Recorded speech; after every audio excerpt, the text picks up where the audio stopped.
Mga kapuso, taong 2023 pa, ipinitisyon ng isang senior citizen na maitama ang maling spelling ng kanyang apelyido sa birth certificate. Pero kahit may nailabas ng Certificate of Finality, ang local civil registry nitong Abril lamang, hindi pa rin umano makakuha ng annotated na kopya mula po sa Philippine Statistics Authority.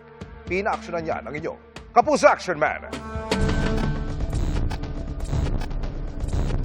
Sa edad na 61, simple lamang ang hiling ngayon ng senior citizen na si Felipe ang tuluyang maitama ang kanyang birth certificate. Sa halip kasi na De La Pena ang nakasaad sa apelyido sa mahalagang dokumento ng kanyang pagkakakilanlan. Yung apelyido ng tatay ko, wala ring enye. Kaya ang nakalagay sa birth certificate ko, walang enye po. Gusto ko lang po ipatama kasi matanda na rin po ako.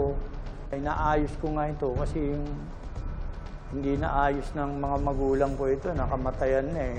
Taong 2023 pa, ipinaproseso ni Felipe ang petition for correction sa local civil registry sa Tacloban kung saan ay parehistro ang kanyang kapanganakan. Kasama ko po yung city government ng Makati dyan kasi hindi agency, nagpatulong po ako. Hintayin mo na lang, ipapadala na namin sa PSA Tacloban Leyte po ito. Nitong 29 ng Abril, lumabas ang Certificate of Finality para sa petisyon. Pero hanggang ngayon, hindi pa umano lumalabas ang naitamang birth certificate ni Felipe sa tala ng Philippine Statistics Authority. Pabalik-balik na po ako sa PSA, head office. Wala pa pong solusyon hanggang ngayon. Ang pakiusap ko naman sana sa PSA Tacloban, sana na napakatagal na po ito, maawa naman po kayo sa akin. Ilagay niyo na po sa system yan para makakuha na po ako ng birth certificate ko dito sa Manila.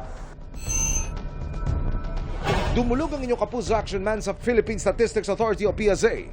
Paliwanag nila na ibaba lamang ang Certificate of Finality mula sa Local Civil Registry ng Tacloban nitong April 29. Ito ang dokumentong nagsasabi na naaprubahan na ang inihaing correction for clerical error para maitama na ang apelyido ni Felipe.